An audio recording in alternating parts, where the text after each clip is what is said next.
In 1916, the bloated, castrated body of a man was dragged from the freezing waters of the Neva River in St. Petersburg. Almost beyond recognition, it was later identified as that of the most notorious monk in history.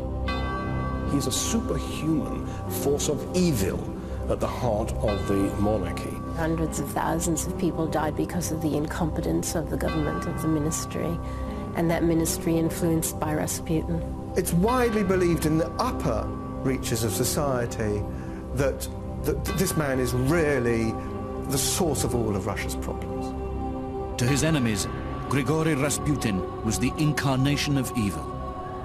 He destroyed anyone who dared to cross his path to power.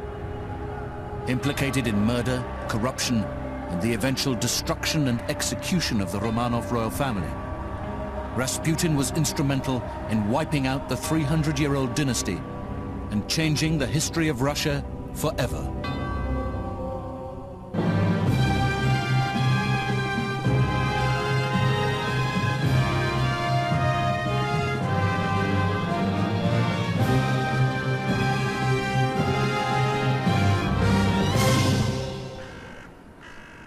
In a remote village in deepest Siberia, everyone knew Grigory Efimovich. As a teenager, his shameless exploits had earned him a reputation as a thief, a drunkard, and a womanizer. His name comes from the Russian word Rasputny, which means dissolute. So he obviously spent many of his childhood years getting drunk and getting up to no good. By the time he was in his teenage, he was a sort of tearaway. I mean, there was a sort of gang of toughs in the village, and he was the leader. So much so that they would be paid by the priest to stay away from Sunday worship, for example, because they were so disruptive. Unwelcome in the Orthodox Church, Rasputin began to search for an alternative path to God. Evidently, he showed tremendous interest and curiosity and a deep sense of spirituality which others witnessed. So he was on the way to becoming an important figure in the religious scene of Russia at the time. Rasputin was never ordained priest, and he didn't become a monk, although on occasion he claimed to or pretended to be that. Rasputin discovered a heretical cult who believed that only after a man had sinned greatly could he truly be repentant and pleasing to God.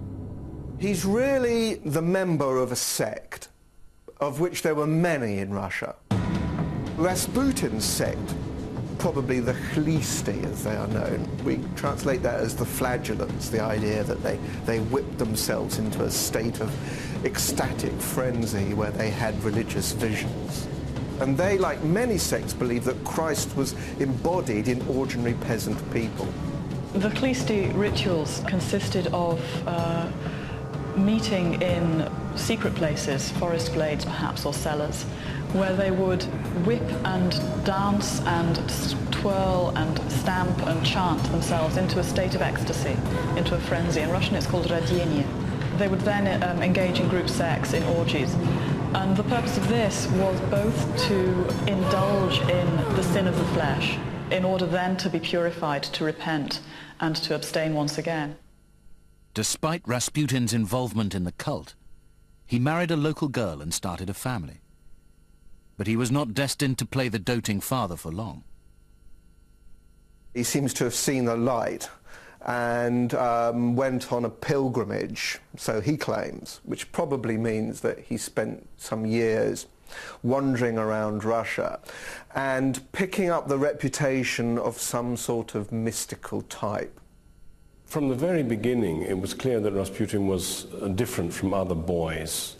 He showed from an early age that he had something like second sight. He had these very hypnotic, powerful eyes, which seemed to sort of be the center of his personality. Assuming the role of holy man and healer, Rasputin set about corrupting countless God-fearing peasant women. He could argue, if you want to come to Christ, you want to come to God, then you have to sin first. And I can be the medium through which you can sin. And it's documented that many women fell for this line. His technique was quite straightforward and uncomplicated. He would simply tear open the girl's blouse. It's a very crude and primitive male chauvinism that he practiced. Before long, this potent and dangerous combination would lead Rasputin to the royal capital of St. Petersburg. St. Petersburg 1900 is a very vibrant cosmopolitan place. Orthodox members of the aristocracy are beginning to flirt with ideas of theosophy, with Ouija boards and seances. Rumours begin to circulate in the early 1900s of this guy Rasputin, who has curious healing powers. In 1903, Rasputin arrived in St. Petersburg with an appearance far from regal. He was a shaggy figure with a sable coat thrown over peasant boots and a blouse. He smelt a bit like a goat, apparently. He had long, rather greasy black hair, a thick black beard, which people said was covered in last week's dinner. He parted his hair in the middle and combed it kind of over his forehead, because apparently he had a bump on his forehead he wanted to hide. Other people would say it was like a horn he was trying to hide when they want to compare him with the devil. He was pretty repulsive looking. Even his eyes held no warm religious feeling and were often described as the eyes of a maniac. In the first few years of the 20th century, Russia was suffering massive domestic disorder, as well as the constant threat of foreign invasion. The rich sought amusement, and the church needed a boost. So the church was looking for genuinely spiritual types from the common people. And likewise, the monarchy was similarly looking for people like Rasputin who could give it some sort of divine authority. His reputation as a preacher had preceded him, and he had an entree into high circles within the church, and from there into the aristocracy and the royal family. Tsar Nicholas II and Empress Alexandra lived a life of opulence and luxury, in extraordinary palaces, furnished with gold, and anything their hearts desired. The one dark cloud was that the heir to the throne, Alexei, suffered from haemophilia, an agonizing blood disorder thought incurable. The Empress was desperate for someone to heal her son, the Tsarevich Alexis, because she had brought haemophilia into the Romanov family through her own family of Hesse. She saw her son's illness, the first male heir to be born, as a punishment from God. In November 1906, Rasputin was summoned to the royal palace at Tsarskoye Selo to see if his mystical ability to heal could help. It seems that he was able to stop the bleeding of the Tsarevich on occasion, whether this was by hypnotism or by simply his presence, which seemed to have a calming effect, or whether it was because he comforted the mother, who was hysterical. With the illness of Alexei becoming progressively worse, the Empress was convinced that only a miracle could save her son. An incident in 1912 really sort of fixed his position there. The Empress was out riding with Alexis, and he had some sort of fall, and the internal bleeding began. In her desperation, the Empress telegrams Rasputin, who's at home in his village in western Siberia. And by return, he sends a telegram back saying, "God has heard your prayers and seen your tears. The little one will not die. Tell the doctors not to bother him too much." Miracle of miracles, the next morning he recovers, the bleeding stops. That sealed it for Alexandra. A miracle had occurred. And from that point on, Rasputin's comings and goings at the court became more frequent. This finally secured Rasputin's position in the royal palace and his place in Russian history forever. With his position in the palace secure and the assurance of the Empress's protection, Rasputin set about abusing every rule in the holy book. He was a dual character if ever there was one. He could go straight from the Tsarevich's bedside, where he was praying fervently for his recovery, to the brothel down the road. He would boast about his mystical powers as much about his powers as a lover. So, in a sense, you know, his two careers were going apart in parallel. It's like a pop star suddenly being a star overnight and don't know what to do with their money or their fame and their power, in a sense. And he had this wonderful power now. For the ladies of the aristocracy, there was undoubtedly an element of piquancy in this grubby man. This sort of peasant type wandering around the palatial apartments of the aristocracy was obviously an object of fascination. When socializing with the aristocracy, Rasputin would take immense pleasure in insulting his social superiors. There'd be a sexual edge to his humiliations. He would dip his grubby little finger in a pot of jam and make one of these princesses lick it clean. She takes it from him. She does do what he says. She obeys him. No woman was safe from his advances. The recently widowed Kionia Bilyatska turned to Rasputin for spiritual guidance. She recalled their fateful meeting in her diary. He instructed me to prepare myself as a woman and began to do what a husband alone is permitted to do. He forced me, caressed me. He then did all he wanted to the end. I felt dirty, impure, for he clearly felt it necessary to subject me to perpetual testing. Untarnished by his lewd actions, Rasputin split his time between the palatial apartments of the well-to-do and the royal chamber of the Empress herself.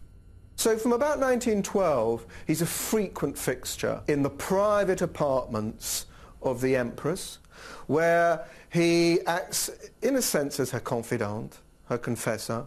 She obviously took great comfort in his presence, not least because of his calming influence on the boy. Rasputin was well aware that as long as the prince was alive, he had run of the royal house. The Empress's trust was paramount to Rasputin's quest for fame and power. Those who were in government positions didn't want the Empress to hear that they were fighting Rasputin. Anybody who didn't like Rasputin lost their job. The seats of government were filling up with fortune hunters and incompetents, many of whom were happy to pay large amounts to Rasputin for the position. The best way to describe him is as a fixer. He had acquired so much influence at court that he could really almost do anything. He could make a bishop. He could unmake a bishop. He could ensure that somebody was advanced in a ministry. He even made prime ministers and unmade them. Russia's last chance at honest government was the Prime Minister Peter Stolypin, who was compiling a file of evidence against Rasputin. He had to prove to the Tsar and Tsarina that this man was evil. He collected this huge file of all these scandals that was going on. The file proved that Rasputin was debauched, that he could make Mama, who was Tsarina, and Papa, the Tsar, do what he wanted them to do, that he could manipulate them. And the fact that the people thought that Rasputin was having an affair with Alexandra. And he wanted Nicholas to believe him, to say, look, here's the evidence, this man has got to go. Nicholas saw the information and he knew it was true.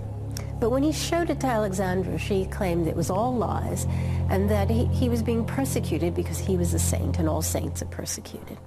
Not long after, Stolypin was murdered, shot in the Kiev Opera Theatre whilst attending a royal function with the Tsar.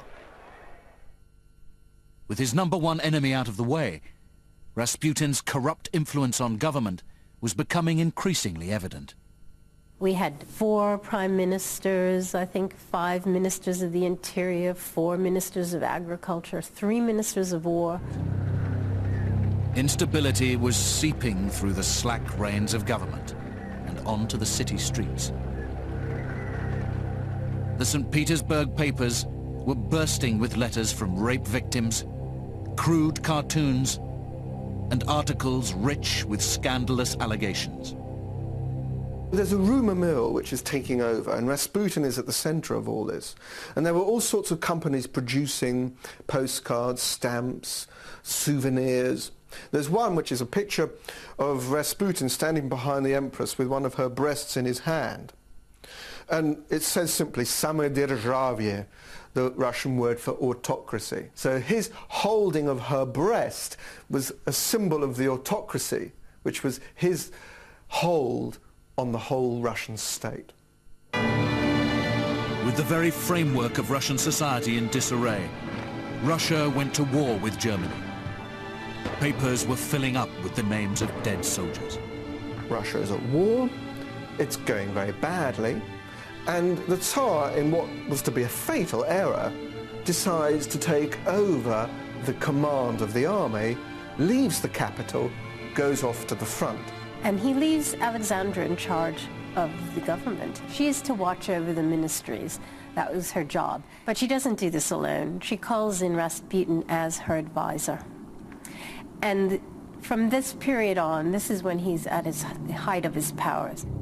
She just put her faith and trust in this Rasputin, and anything he said went. Rasputin's influence was spreading all the way to the front line, with devastating consequences. Nicholas, as the commander-in-chief of the army from 1915, was obliged to take the advice of his senior commanders, and they were very aware of Rasputin's malevolent influence. And in letter after letter to the Tsar, we see this pleading, this nagging, this begging. You must do as this man says, or Russia will go under, it will lose the throne. Our child will never sit on the throne unless you listen to what Rasputin says. And poor Nicholas, knowing what Rasputin was, trying to ignore her, trying to put this to the side, trying not to answer her, but she is determined. And eventually he gives in almost on everything. By replacing the war minister with Vladimir Sukhomlinov, a money-grabbing, incompetent and close friend, Rasputin signed the death warrants of millions of Russian soldiers. It was a disaster. You had soldiers without rifles, or you had rifles without bullets.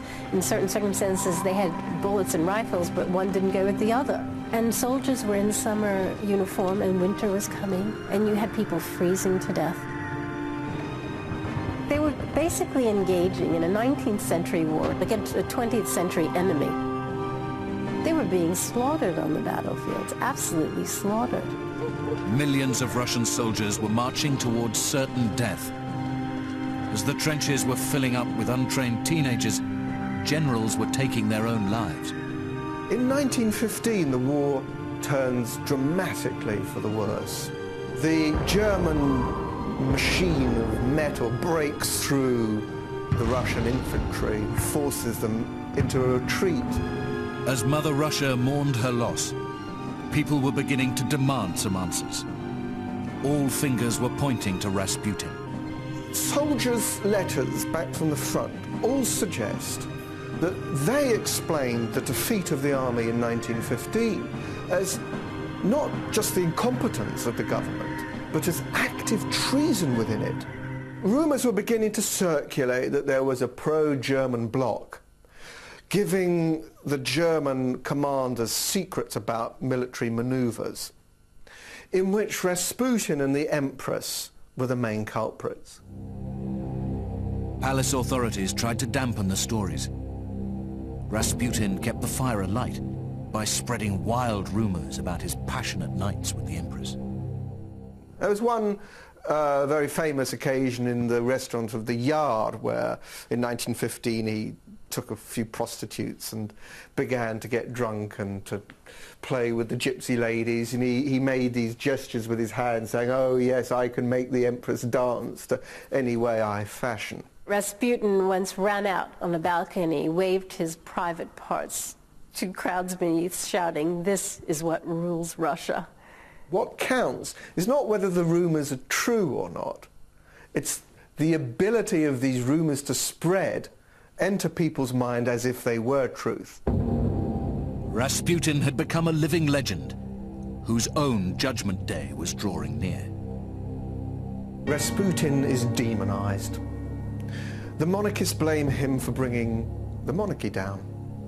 The people who are opposed to his influence over the monarchy, members of the inner circle of the Romanov family, who see his influence as disastrous, the senior police, senior members of the government.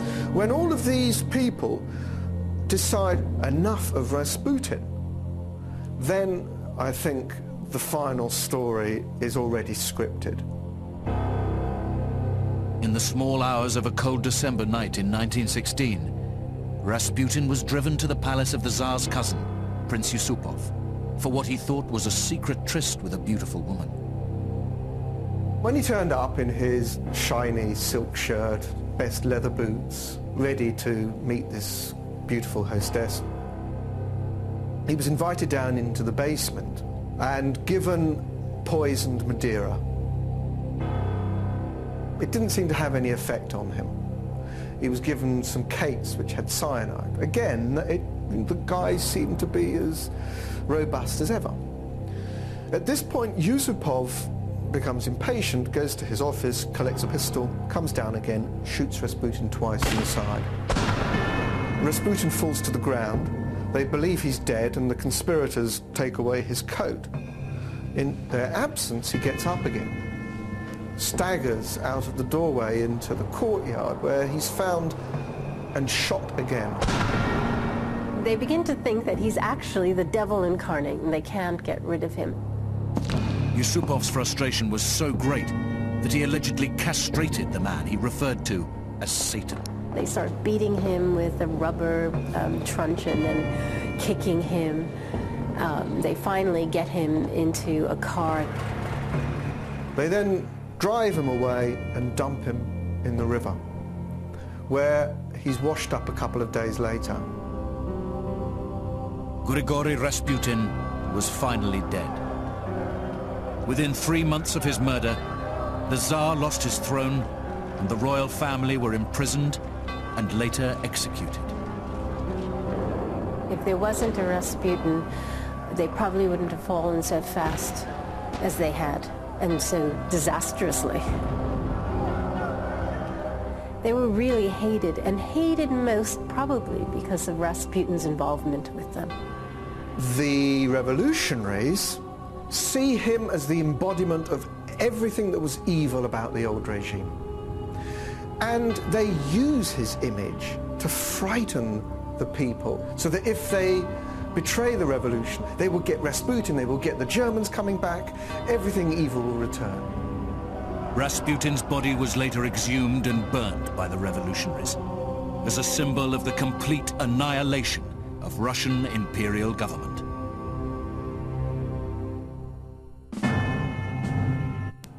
History Night concludes after the break as we head off to the battlefield to hear about the medicine men who risked their own lives to save those of others.